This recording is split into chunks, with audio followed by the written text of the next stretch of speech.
ሰላም ጤና ይስጥልን የኤሽኮል ሚዲያ ተከታታዮቻችን እንደምናችሁ። ይህ የመጀመሪያው የኤሽኮል ሚዲያ ኤፒሶዳችን ነው። እንኳን ወደ ኤሽኮል ሚዲያ በሰላም መጣችሁ ለማለት እንወዳለን። እንግዲህ ዛሬ ከእንግዴ ጋር ልበል ከወንድሜ ጋር ከወዳጅ ጋር አንድ ላይ ጥሩ ጊዜ የምናሳልፍ ይሆናል። ስለ ኤሽኮል ሚዲያ እና ከኤሽኮል ሚዲያ ጀርባ ደግሞ ስላለው አገልግሎት በደንብ በሰፊ ምናንስ ይሆናል። አብራችሁን ቆዩ። ራስን ማስተዋወቅ አለብህ ሳስበው። እሺ፣ አመሰግናለሁ። ብርሃኑ ሸፍነ ይባላለሁ። ባለትዳርና የሶስት ልጆች አባት ነኝ። እንግዲህ ወደ ኤሽኮል ሚዲያ እንምጣ። ኤሽኮል ሚዲያ ለምን ኤሽኮል ተባለ የሚለውን እናንሳስ። ትንሽ ለባክግራውንዱ እናንሳስ። ለኤሽኮል ኤሽኮል ሚዲያ ለምን ተባለ የሚለውን ኤሽኮል ማለት ምን ማለት ነው ከሚለው ብንነሳ ኤሽኮል ሚዲያ ኤሽኮል ማለት በመጽሐፍ ቅዱስ ላይ እስራኤላውያን እግዚአብሔር ወደ ገባላቸው ተስፋ ቃል ኪዳን ምድር ሲደርሱ ከመድረሳቸው በፊት ለስለላ የተላኩ ሰዎች ይዘውት የመጡት የወይን ዘለላ ነበርና ኤሽኮል በጥቅሉ የወይን ዘለላ ማለት ነው። ከዛ ከኤሽኮል ይዘውት የመጡትን ወለላ ለሕዝቡ ሲያሳዩ ቦታውን የኤሽኮል ሸለቆ ብለውታል። ኤሽኮል ደግሞ የወይን ዘለላ ነው። ስለዚህ ወይን ዘለላ የሚገኝበት ሸለቆ ነው። ያ ቦታ እግዚአብሔር ለሕዝቡ የገባውን የተትረፈረፈ መንፈሳዊ በረከትን የሚያሳይ በምድራዊ በረከትም ለአብርሃም የተገባለትን ስፍራ የሚያሳይ መልእክት አለው በመጽሐፍ ቅዱስ ላይ። ስለዚህ በጥቅሉ ኤሽኮል ማለት የወይን ዘለላ ነው። ስለዚህ የተትረፈረፈ የእግዚአብሔር በረከትን ያሳያል በሚል ሚዲያውም ይሄንን እግዚአብሔር ለሕዝቡ ያሰበውን መንፈሳዊ በረከት የሚቋደስበት ሚዲያ ነው ብለን አስበናል። መልካም። እንግዲህ ኤሽኮል ሚዲያ የአንድን አገልግሎት ነው ወደ ሕዝብ የሚያወጣው እና ከኤሽኮል ሚዲያ ጀርባ ያለውን ስላለው አገልግሎት ደግሞ እናንሳ። እስኪ ስለዛ ትንሽ ያጫውቱኝ። ኤሽኮል ሚዲያ እንግዲህ እየተዘጋጀ የሚቀርበው ሁሉም ለእግዚአብሔር አምልኮና ጸሎት አገልግሎት የሚባል ሚኒስትሪ አለ። በቅርብ ጊዜ አገልግሎት መስጠት የጀመረ ሚኒስትሪ ነው። የዚህ አገልግሎት ራእዮቹ ከሚፈጸሙበት መንገድ አንዱ ተደራሽነትን ወደ ህዝቡ ተደራሽነትን በሚመለከት የሚዲያ ቻናል አስፈላጊ ሆኖ ስላገኘ ነው የሚዘጋጀው። በዚሁ ሁሉም ለእግዚአብሔር አምልኮና ጸሎት አገልግሎት ሚኒስትሪ ነው። መልካም። ሁሉም ለእግዚአብሔር የተሰኘው ኦል ቱ ጋድ ማለት ነው። ኢቲጂ ብለን አሳጥረን ስንጠራው እንዴት ነው ወደዚህ አገልግሎት የገባ ነው? እንግዲህ ከነስሙ ሁሉም ለእግዚአብሔር የአምልኮና የጸሎት አገልግሎት በእንግሊዘኛው ኦል ቱ ጋድስ ወርሺፕ ኤንድ ፕሬየር ሚኒስትሪ ወይም አሳጥረን ስንናገረው ኤቲጂ ብንለው ይህንን አገልግሎት እንግዲህ የተጀመረው ከ2 ዓመታት በፊት ነው። ወደዚህ አገልግሎት ውስጥ ለመግባት የፈለግንበት ዋናው ዓላማ በኢትዮጵያ ቤተክርስቲያን በአማኞች መካከል ጎደለ የምንለው ነገር፣ መስተካከል አለበት የምንለው ነገር፣ በተለይ በትምህርት መልክ ከአምልኮና ከጸሎት ጋር የተያያዙ ነገሮችን በማስተማር በማሰልጠን ትውልዱ ለእግዚአብሔር ትክክለኛ የሆነ አምልኮን ሲያመጣ ለማየት ነው። መልካም። እንግዲህ ኤቲጂ ከተመሰረተ ምን ያህል ጊዜ ሆነ ማለት ነው? ዓመት? አሁን 3ኛ ዓመቱ ነው። 3ኛ ዓመት። ስለዚህ አሁን አንተ ከዚህ 3 ዓመታት በፊት ብዙ የአገልግሎት ባክግራውንድ እንዳለ አስባለሁ። ከኤቲጂ በፊት በምን አይነት አገልግሎት ውስጥ ነበር ያለፍከው? እንግዲህ የረዥም ጊዜ አገልግሎት አለኝ። በስራ ዓለም ውስጥ ከ40 ዓመት ያላነሰ በሙያዬ በአካውንቲንግ ሙያ ሳገለግል ቆይቻለሁ። በግል አሁን የአካውንቲንግ ፈርም አለኝ። ከዚህ ጋር ተያይዞ በመንፈሳዊ ሕይወት ደግሞ ላለፉት 33 ዓመታት ጌታ ኢየሱስ ክርስቶስ እንደ ግል አዳኝ ተቀብዬ በኢትዮጵያ ሙሉ ወንጌል አማኞች ቤተክርስቲያን በአሁኑ ወቅት መገናኛ ቤተክርስቲያን እያገለገልኩ ነው ያለሁት። ስለዚህ በዛ ሂደት ውስጥ በስራ ዓለም ውስጥም የተለያየ በኃላፊነት ቦታዎች ላይ ሰርቻለሁ። በቤተክርስቲያን ውስጥም እንደዚሁ በተለያዩ አገልግሎቶች በመሪነትም በተለያዩ አገልግሎቶች አገልግያለሁ። መልካም። አሁን ስለ ኤቲጂ ከማንሳታችን በፊት በውስጥ ስለነበረው ቅናት ብናነሳ ደስ ይለኛል። ይህ አገልግሎት እንዲወለድ ያደረገው ነገር ምን ነበር? ብዙ ነገር ማለት ይቻላል። ነገር ግን ሁላችንም አማኝ እንደመሆናችን መጠን በእያንዳንዳችን ውስጥ እግዚአብሔር ያስቀመጠው ነገር አለ። በተለይ ደግሞ በዚህ ዘመን ላይ ብዙ እውቀት ከማጣት የተነሳ የሳትንባቸው መንገዶች አሉ። አምልኳችንንም የጸሎት አገልግሎትንም ዝማሬንም በተመለከተ ብዙ መታየት ያለባቸው ትምህርትም የሚያስፈልጋቸው ሁኔታዎች አሉ። ከዚህ አንጻር በመነሳት እንግዲህ ባለንበት ቤተክርስቲያን ውስጥ ብቻ ብናገለግል አንድን አጥቢያ ብቻ ነው የምናገለግለው። ነገር ግን በአገር አቀፍ ደረጃ ይህንን አገልግሎት እንደ ቤተክርስቲያን አጋዥ አድርገን ብንመሰርተው ብዙዎችን መድረስ ይቻላል። ስለዚህ በውስጣችን የተቀመጠውን ራዕይ ወደ ትውልዱ ማስተላለፍ እንችላለን ብለን እናስባለን።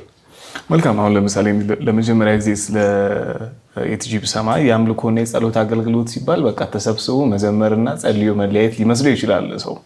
ስለዚህ እስኪ ትንሽ ስለ አምልኮ የሚባለውን እንዴት ነው ኤቲጂ ወይ ደግሞ ሁሉም ለእግዚአብሔር አገልግሎት የሚረዳው? አምልኮ ስንል ምን ማለታችን ነው?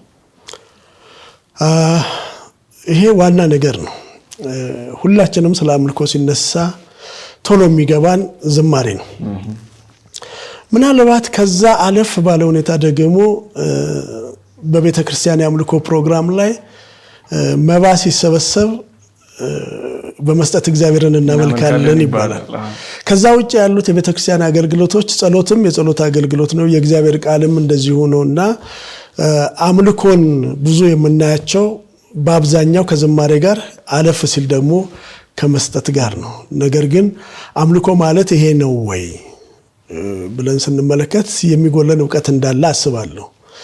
ሲጀመር ለምሳሌ በእሁድ ያለን የአምልኮ ፕሮግራም ከተባለ በዛ ፕሮግራም ውስጥ ያሉ ፕሮግራሞች በሙሉ አምልኮ ናቸው።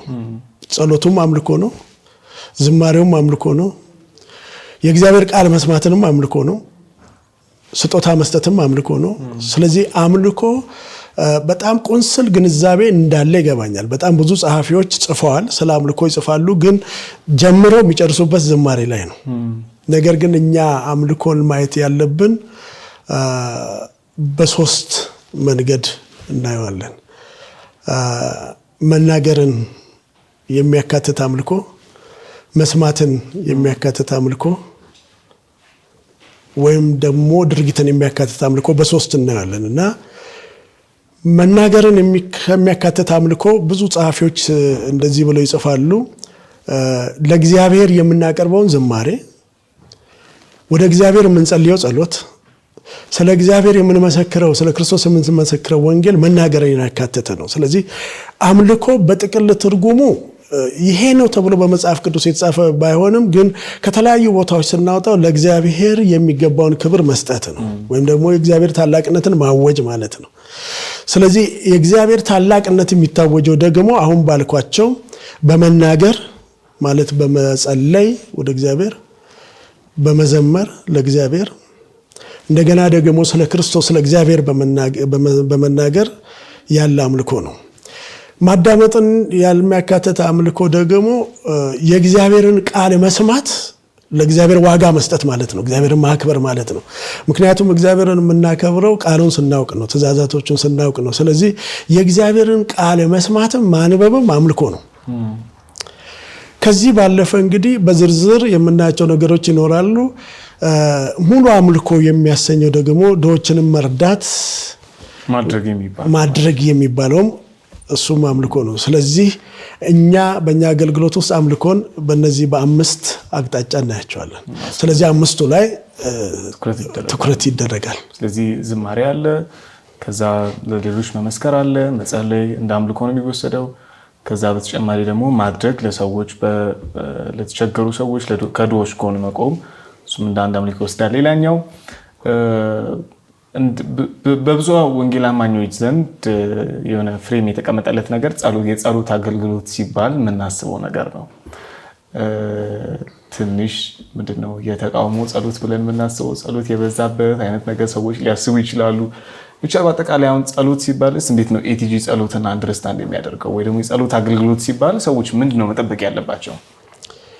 እንግዲህ ከዚህ አገልግሎት መጠበቅ ያለበት መጀመሪያ ዕውቀትን መስጠት ወይም ደግሞ ትምህርትና ስልጠናዎችን በመስጠት ይጀምራል። ስለ አምልኮ ያለን ግንዛቤ ምንድነው? እነዚህን ስንተነትን ስለ ዝማሬ ያለን ግንዛቤ ምንድነው? ስለ ጸሎት ያለን ግንዛቤ ምንድነው ስንል ጸሎት በራሱ ምን ማለት ነው? ጸሎት መቼ ተጀመረ? ጸሎት ወደ ማን ይጸልያል? መቼ ይጸልያል? እነማን ይጸልያሉ? ለምን ይጸልያል? ምላሹስ ደግሞ እንዴት ይጠበቃል? የሚሉ ብዙ ነገሮች አሉ። አሁን በልምምድ የምናያቸው ነገሮች አሉ። ጸሎትን እንደ ሁለተኛም ሶስተኛም ነገር ነው የምንመለከተው። እነማን ይጸልያሉ ሲባል አሁን በዚህ ዘመን ላይ ለነማን እንደተተወ ሁላችንም እናውቃለን። ምናልባት የተቸገረ ሰው ብቻ ማለት የተቸገረ ሰው ይጸልያል፣ ትክክል ነው። ግን ኢኮኖሚካሊ ወይም ደግሞ በበሽታ የተያዘ ሰው ብቻ የሚጸልይበት ሁኔታ ነው ያለው። ጸሎትን ስንመለከት መጀመሪያ ለምን መጸለይ ያስፈለገ፣ እንዴትስ እንጸልያለን የሚለው ነገር ስናይ ጌታ ኢየሱስ ክርስቶስን ደቀ መዛሙርት ጸሎትን አስተምረን ብለው ጠየቁትና ጸሎትን አስተምረን ብለው በጠየቁት ጊዜ የሰጣቸው መልስ በጣም ትኩረት የምሰጠው በሰማይ ያለ የእግዚአብሔር ፈቃድ በምድር ላይ ይሁን ብላችሁ ጸልዩ ነው። ስለዚህ ጸሎት ትልቁ ዋነኛ ነጥቡ ያለው የእግዚአብሔር አጀንዳ ላይ ነው። ምክንያቱም እግዚአብሔር ራሱ በሰማይ ያለው ፈቃድ በምድር እንዲሆን ጸልዩ ነው። የኛ ጸሎት ደግሞ ተገልብጦ በምድር ያለው የኛ ፈቃድ በሰማይ ይሁን ብለን ትእዛዝም ነክ ነገር ያለው ይመስላል። እንደ ኢትዮጵያ ቤተክርስቲያን ብዙ የሚጸልይ ያለ አይመስለኝም። በጣም በብዙ ይጸልያል፣ ግን ደግሞ ውጤቶቻችንን ስንመዝናቸው ይሄ ነው ብለን የምንናገረው ነገር የለንም። ስለዚህ በጸሎት አቅጣጫ ላይ በጣም ሰፊ ትምህርት ያስፈልጋል። እንዴት እንጸልያለን? መቼ እንጸልያለን? ወደ ማን እንጸልያለን? በማን ስም እንጸልያለን? የሚሉ ነገሮች ትምህርት ይፈልጋሉ። እንግዲህ የዚህ አገልግሎት ዋነኛ ዓላማ በእነዚህ ላይ ትኩረት ሰጥቶ አንዱ የአምልኮ ክፍል ስለሆነ በጸሎት ዙሪያ ላይ ትምህርቶች እንሰጣለን። በእኛም አገልግሎት ውስጥ የጸሎት ፕሮግራሞች ይኖራሉ። ይህንኑ የጸሎት ፕሮግራም ደግሞ ወደ ትውልድ የማድረስ ስራ እንሰራለን ብለን እናስባለን። መልካም። አሁን ወደ ዲፓርትመንቶቹ ወይ ደግሞ ወደ ክፍሎቹ እንምጣ። የኢቲጂ ያለውን ይህን የአምልኮና የጸሎት አገልግሎት ተግባራዊ ለማድረግ ወይ የእግዚአብሔርን ሕዝብ በዚህ ለማገልገል በምን ሴክተሮች በኩል ነው የሚሰራው አጠንክሮ የሚለውን ብናነሳ ጥሩ ነው። አሁን ለምሳሌ በዝማሬ አንጻር፣ በትምህርትና ስልጠና፣ ከወንጌል ስርጭት፣ ከጸሎት አንጻር ያሉትን በደንብ እናብራራቸው። መልካም። በዝማሬ አንጻር እንግዲህ የምንሰራው ከቤተ ክርስቲያን ጋር ነው። ግን ዝማሬ ምን ማለት ነው? እንዴት ነው የምንዘምረው? ስለምንስ ነው የምንዘምረው? የሚሉት ነገሮች ትምህርት ይፈልጋሉ። በጣም ብዙ ጊዜ መዝሙር ላይ የሚያገለግሉ ሰዎች በደንብ ያውቁታል። የመዝሙር አይነቶችን መለየት ያለብን ይመስለኛል። መዝሙር ቀጥታ ወደ እግዚአብሔር የእግዚአብሔርን ክብር የእግዚአብሔርን ማንነት በመናገር ለእግዚአብሔር ቀጥታ የሚቀርብ አምልኮ አይነት ነው እና ቀጥታ አድራሻ ወደ እግዚአብሔር ሆኖ የሚዘመር ዝማሬ አለ። የምስጋና መዝሙሮች አሉ፣ የጸሎት መዝሙሮች አሉ። እነዚህ ሁሉ አድራሻቸው ወደ እግዚአብሔር ነው። ስለዚህ በጉባኤም ቢሆን በግላችንም ቢሆን እንደዚህ አይነት ዝማሬዎች ስንዘምር መዝሙሮቹ አይነቶቹ ምንድናቸው? የምስጋና መዝሙር ነው? የጸሎት መዝሙር ነው? ወይስ ደግሞ ስብከታዊ መዝሙሮች ናቸው የሚሉትን መለየት አለብን። አንዳንድ ጊዜ ስብከታዊ መዝሙር የምንለው ወይም ደግሞ ምስክርነትን ያዘለ መዝሙር ስንል ዘማሪዎች ወይም ኳየሮች ለሕዝቡ የሚያስተላልፉት መልእክት ነው። ስለዚህ ይሄ የራሱ የሆነ አቀራረብ አለው። መዝሙሩ መለየት መቻል አለበት። አንዳንድ ጊዜ በጉባኤ ላይ ሲዘመር ቀላቅለን እንዘምራለን። ስብከታዊውን መዝሙር ያዘምሩናል፣ እኛም አብረን እንዘምራለን። ወደ እግዚአብሔር ሳይዘመር የሚታለፍበት ጊዜ አለ። ማለት ወደ እግዚአብሔር አምልኮ፣ ምስጋና፣ ዝማሬ፣ የውዳሴ ዝማሬ ከሆነ አድራሻው ወደ እግዚአብሔር ነው። ስለዚህ ይህንን የሚመለከቱ መዝሙሮች ተለይተው መዘመር አለባቸው። የጸሎት መዝሙሮች ከሆኑ ደግሞ የጸሎት መዝሙሮች መለየት መቻል አለባቸው። እንደገናም ደግሞ አሁን እንዳልኩ ስብከታዊ መዝሙር ከሆነ ደግሞ ምዕመኑ ወይም ደግሞ አዳማጩ ሰው ሰሚ ነው የሚሆነው። ስለዚህ በእነዚህ ሁሉ ሂደት ውስጥ ግን እንዴት ነው የምንዘምረው? ለእግዚአብሔር የሚገባውን ክብር እየሰጠን ነው ወይ? የመዝሙሮቹ ይዘት በእውነት መዘመር ያለበት ዝማሬ ነው ወይ የሚለውን በዚህ ዘርፍ ላይ ያሉ በዝማሬ አገልግሎት ላይ ያሉ ብዙ ወንድሞችና እህቶች አሉ እና እነዚህ መድረኮች በመክፈት የትምህርት የስልጠና ፕሮግራሞች በማዘጋጀት የፓናል ዲስከሽኖች በማዘጋጀት ከዛም ባሻገር ደግሞ በኤቲጂ ውስጥ በዚሁ ይሄንኑ መሰረት ያደረገ የአምልኮ ቡድን የዝማሬ ቡድን በማቋቋም ተልእኮውን እንወጣለን ብለን እናስባለን። ስለዚህ በእውቀት ላይ የተመረኮዘ የዝማሬ አገልግሎት እንዲኖር ማድረግ ማለት ነው። መልካም። ወደ ጸሎት አገልግሎትም ደግሞ እንምጣ። እንዴት ነው የጸሎትን አገልግሎት ለማስኬድ እየተሞከረ ያለው በኢቲጂ ውስጥ? ይሄም አንደኛው የአገልግሎቱ ክፍል ነው። እንግዲህ ስለ ጸሎት ስናነሳ ቅድም እንዳነሳሁት በእውነት ስለ ጸሎት ዕውቀት አለን ወይ የሚለውን ጥያቄ ሁሉ ጊዜ አነሳለሁ። ላለፉት 33 ዓመታት በቤተክርስቲያን ውስጥ ስመላለስ ብዙውን ጊዜ በታዛቢነት ሆኜ ያለፍኩበት ጊዜ አለ። በማገለግልበት ስፍራም እንደው ይሄ ነገር እኮ እንደዚህ ነው ብሎ ለማስተካከል ሙከራ ቢደረግም ጠለቅ ያለ ትምህርት እየተሰጠ ስላልሆነ ከልማዳችን ውጪ ማዳመጥ አንፈልግም እና የእግዚአብሔር ቃልን በትክክል ስለ ጸሎት ምንነት ስናውቅ ልማዳችንን መልቀቅ አንችልም። በጣም ከባድ ነው። ስለዚህ በዚህ በኤቲጂ አገልግሎት ላይ ጸሎት ላይ ትኩረት ይደረጋል።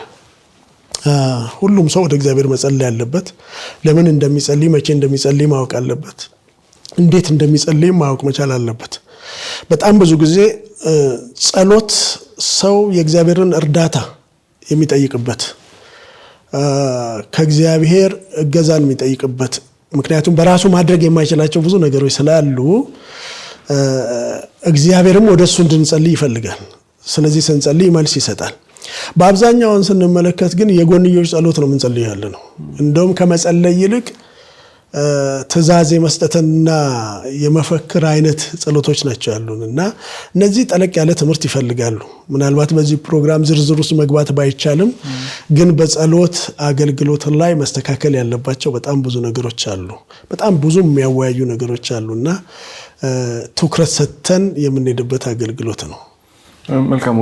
ወደ ሶስተኛው ሴክተር እንሂድ። ስለ ወንጌል ስርጭት ትንሽ እናንሳ። በዚህ አገልግሎት ውስጥ አንዱ ያለ ሴክተር ስለሆነ እንዴት ነው ወንጌል ስርጭትን አገልግሎቱ የሚረዳው? እንዴት ነው ደግሞ ተግባራዊ ለማድረግ የታሰበ ያለው?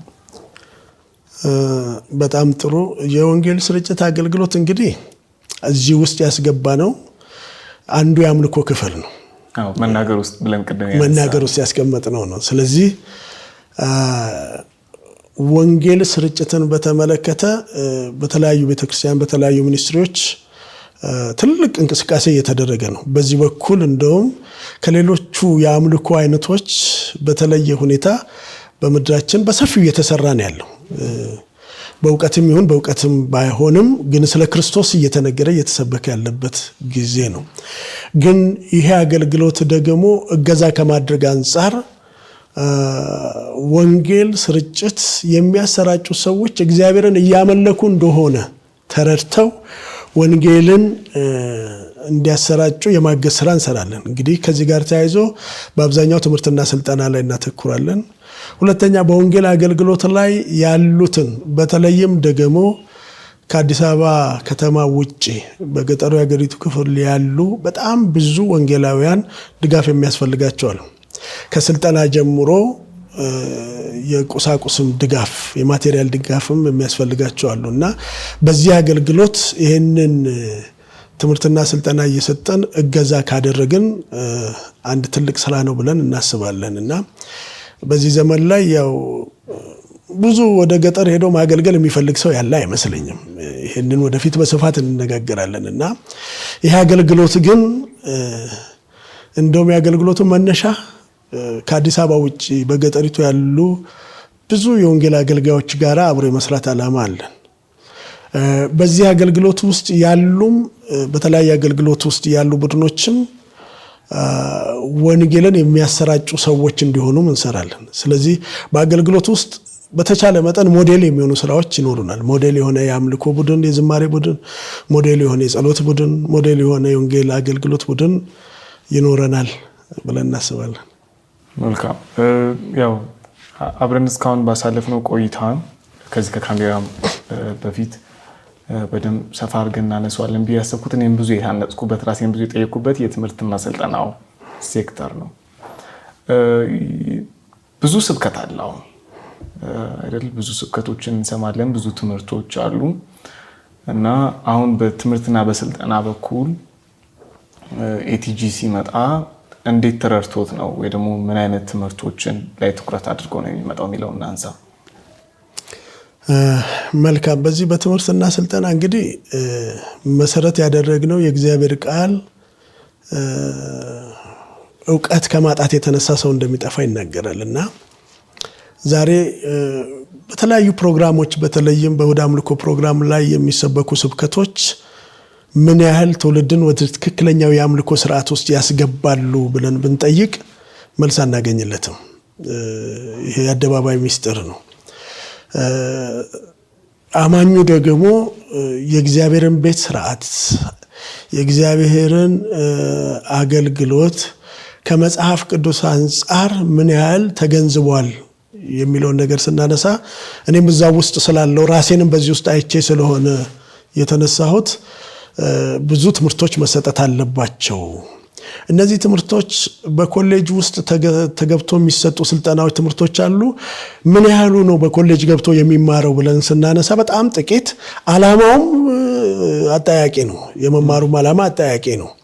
ከዛ ባሻገር ግን በየቦታው ላይ ሰው ትምህርት ፍለጋ እየተንከራተተ በሚሄድበት ቦታ ላይ የሚሰጡ ትምህርቶች ከእውነተኛው የመጽሐፍ ቅዱስ አስተምሮ ውጪ የሆኑም ደግሞ በስፋት በተለይ በሚዲያዎች ላይ እያየን ያለ ነው። ስለዚህ ከትምህርት አንጻር በጣም ትኩረት የምንሰጠው ነው።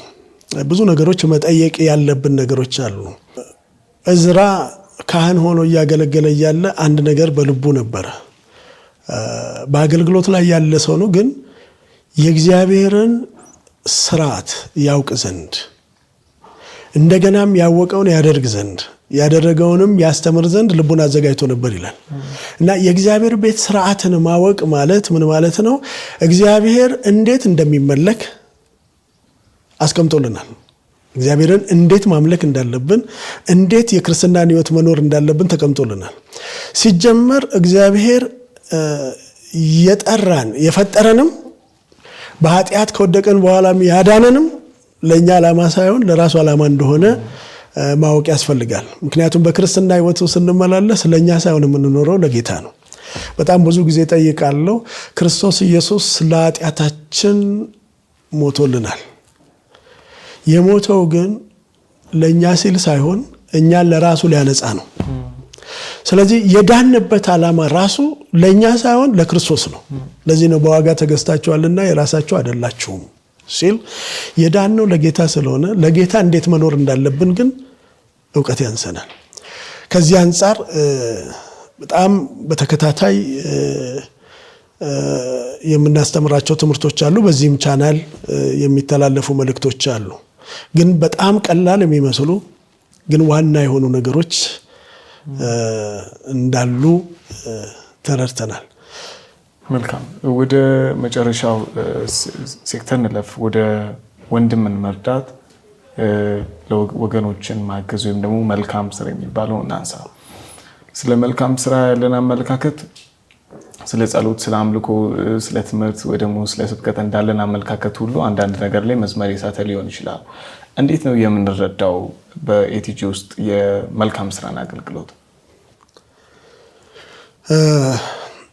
ይህንን የመልካም ስራ አገልግሎት ወይም ደግሞ ድሆችን ማገዝ የሚለው ነገር የምናከናውነው አንዱ የአምልኮ ክፍል ስለሆነ ነው። ምክንያቱም አምልኳችን ሙሉ ማድረግ ብለን ይሄ ሲካተት ነው። እንግዲህ በእኛ አገልግሎት ውስጥ እስከምን ደረጃ ድረስ ልትሄዱ ትችላላችሁ የሚለው አንደኛው ድሆችን በመርዳቱ ውስጥ ያለው አገልግሎት አምልኮ መሆኑን ለትውልድ ማሳወቅ አንድ ነገር ነው። ምክንያቱም ሁሉንም እኛ እንሰራዋለን ሳይሆን ትውልዱ ይሄ እውነት ገብቶት አንዱ ሌላውን የሚረዳ ትውልድ መሆን እንዳለበት እና በዚህም እግዚአብሔር እያመለከ መሆኑን ማወቅ መቻል አለበት። ከዚህ ባሻገር ግን ደግሞ እኛም በራሳችን የወንጌሉ ቃል እንደሚለው ብዙ ሊረዱ የሚገባቸው ወገኖች አሉ። ሲጀምር በውስጣችን ብዙ ሊረዱ የሚገቡ አገልጋዮች አሉ። ከጉድለታቸው አስራትና መባ እየሰጡ ግን በችግር ውስጥ የሚኖሩ ደግሞ ብዙ ወንድሞችና እህቶች አሉና ሊረዱና ሊታዩ የሚገባቸው እነሱን አምጡ ሳይሆን እንኩ የሚባሉ በጣም ብዙ ሰዎች አሉና ከዚህ አንፃር ሊረዱ የሚችሉ ሰዎችንም በማሰባሰብ ሊያግዙ የሚችሉ ሰዎችንም በማሰባሰብ ትምህርቶችንም በመስጠት በመካከላቸው አንድም ድሃ የለም ነበር እስከሚል ድረስ የመጀመሪያው ደረጃችን እሱ ነው። እስቲ በመካከላችን እንኳን ሊረዱ የተገባቸው ሰዎች እንዴት ይረዱ? ስለዚህ አምልኳችንን ሙሉ ከማድረግ አንፃር ይሄን እናደርጋለን። በአገልግሎታችን የሚደገፍ ድጋፍ ሊኖር ይችላል።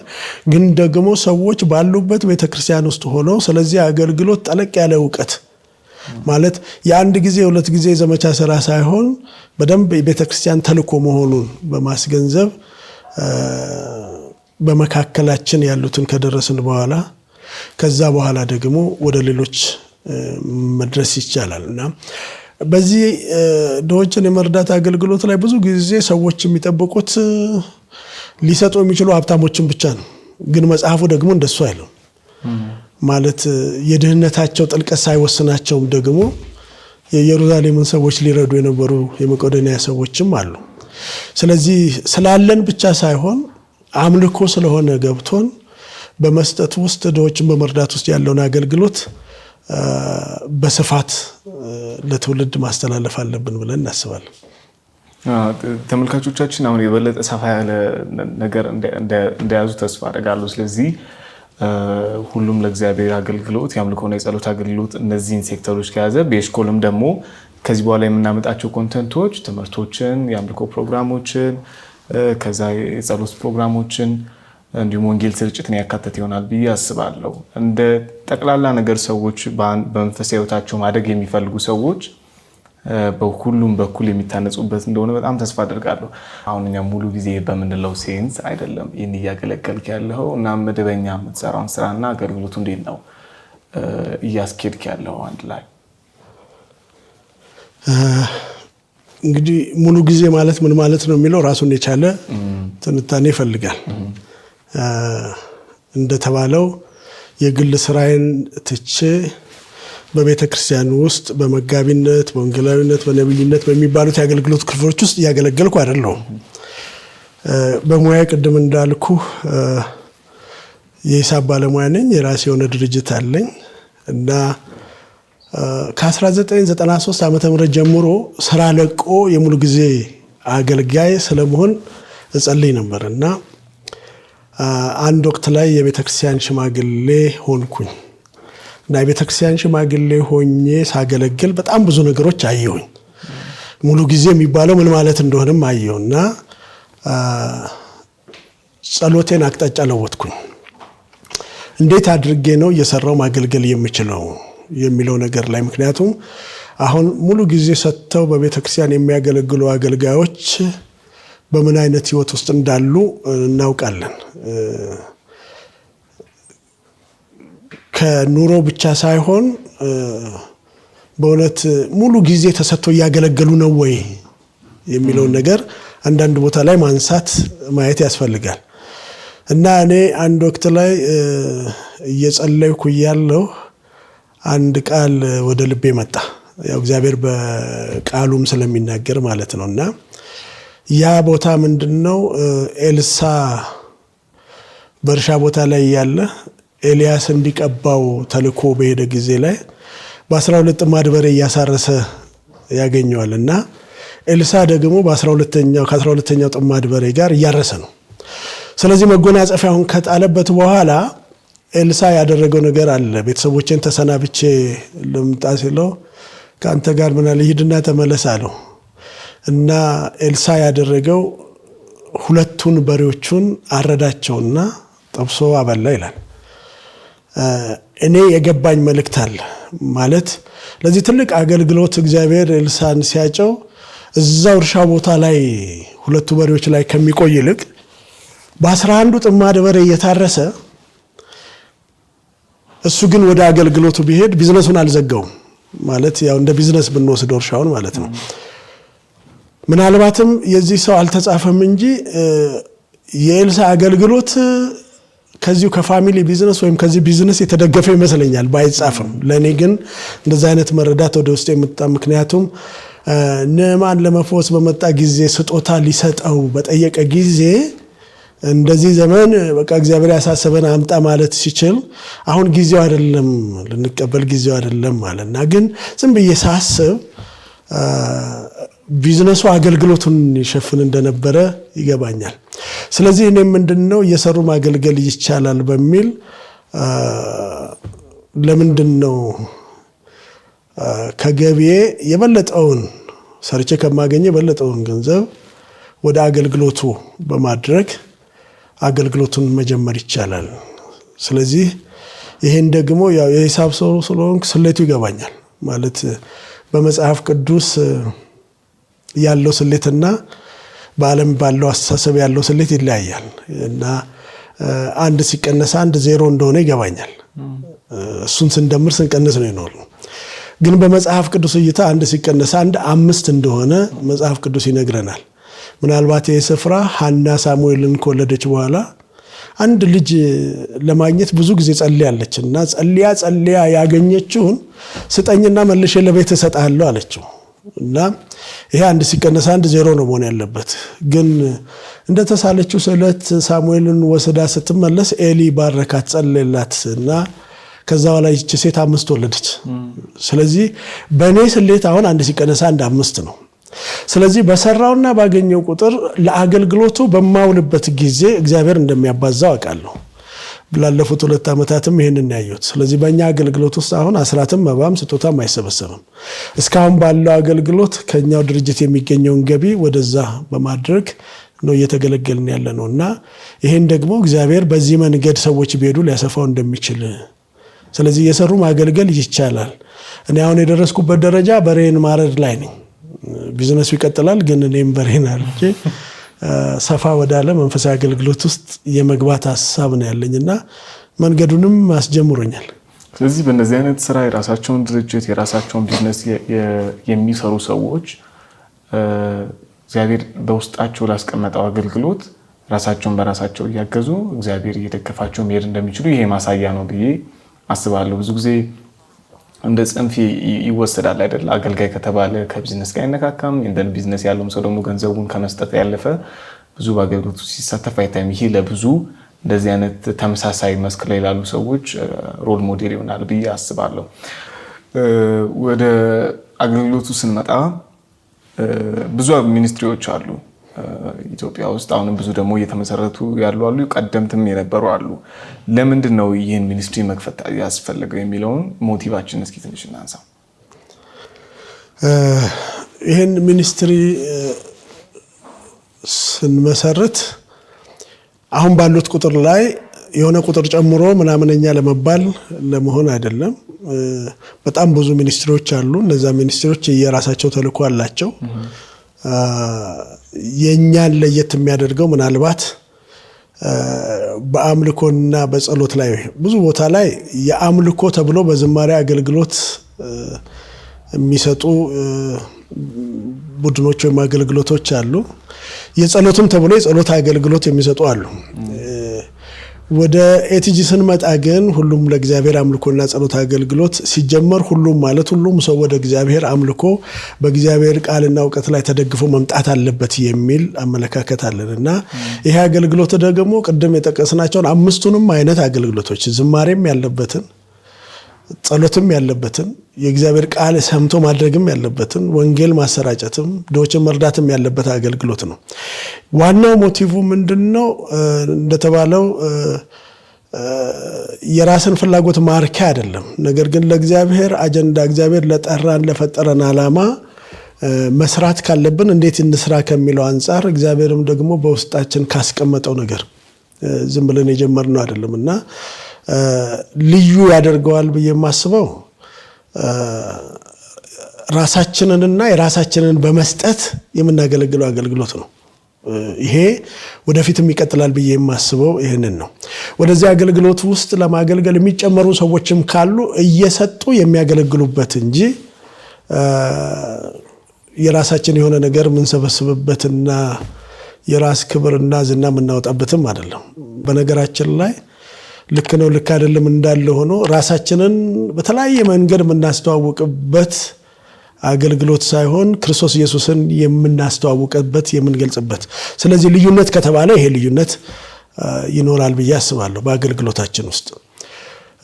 ስለዚህ ተጨማሪ ሚኒስትሪ ለመሆኑ ሳይሆን በፈረሰው ቅጥር በኩል መቆም የሚችል ሚኒስትሪ፣ ብዙ የፈረሱ ቅጥሮች ስላሉ፣ ብዙ መታረም መስተካከል ያለባቸው ነገሮች ስላሉ፣ ብዙ ከልምምዶቻችን መጽሐፍ ቅዱሳዊ ካልሆኑ ልምምዶቻችን መውጣት አለብን የሚል ነገሮች ስላሉ በልዩነት አገልግሎት የሚሰጥ ሚኒስትሪ ነው ብዬ አስባለሁ።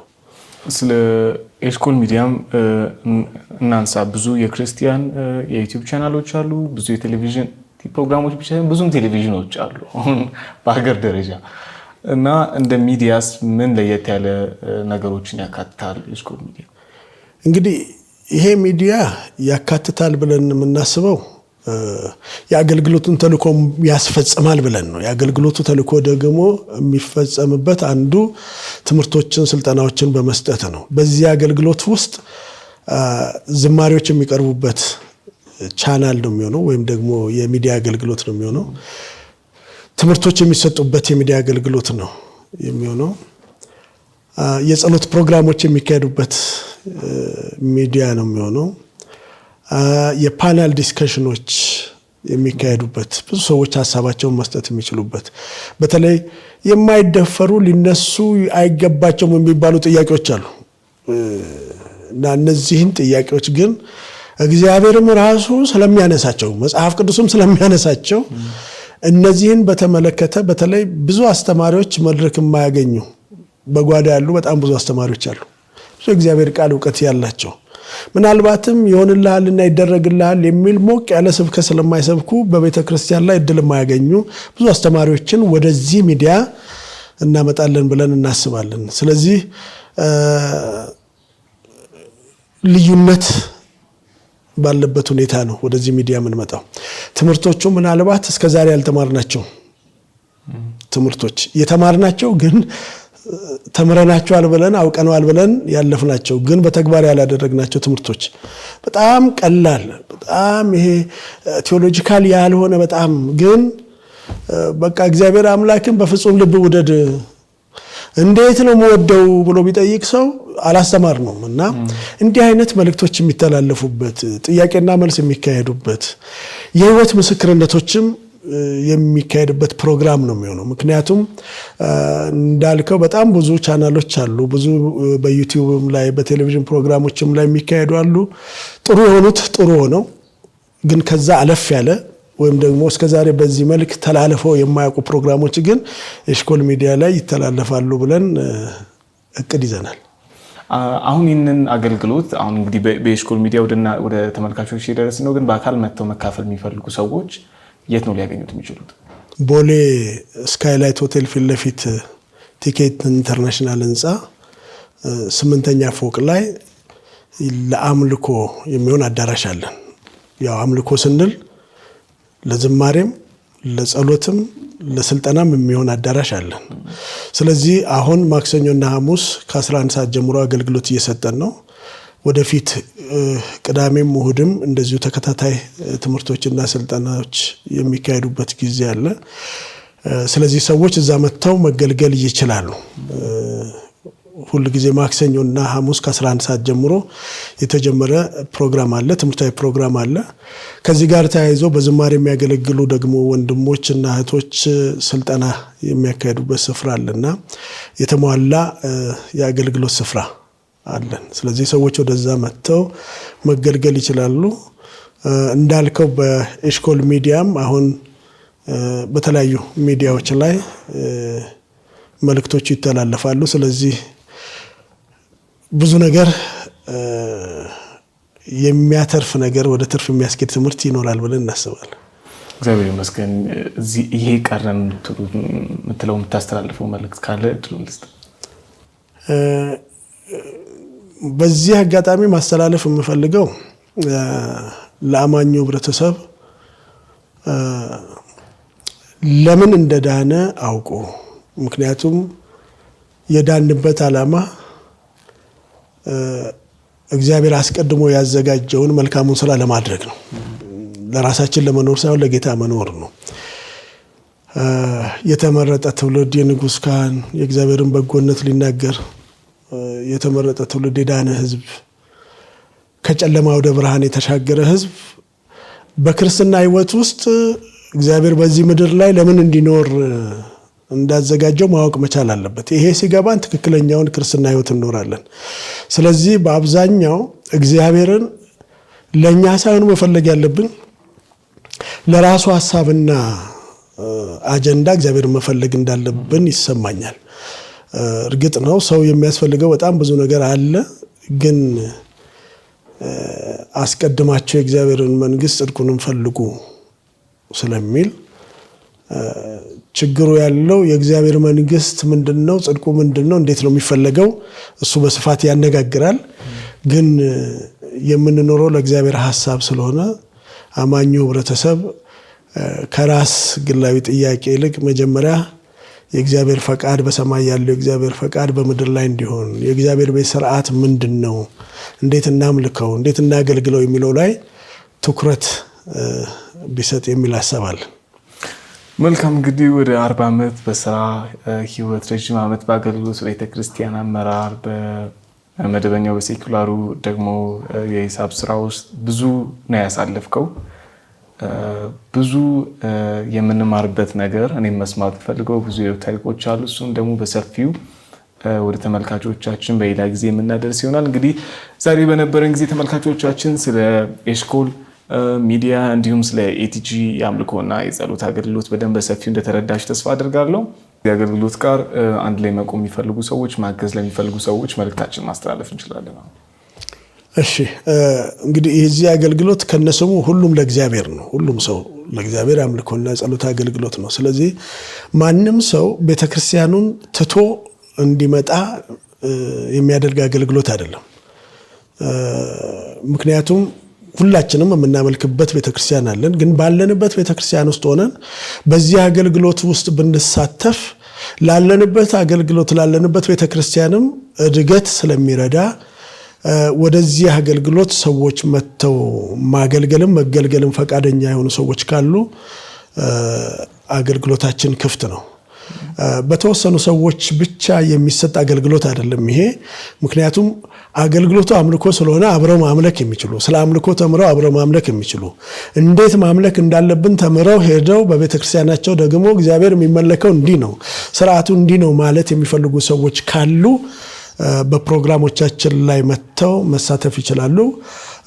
ጸጋውም ያላቸው ሰዎች ካሉ እንደዚሁ መተው ማገልገል ይችላሉ። እዚህ ቦታ ላይ አሁንም አንጠይቀው በገንዘብ ሊያግዙን የሚችሉ ሰዎች ብለን አንጠይቀው።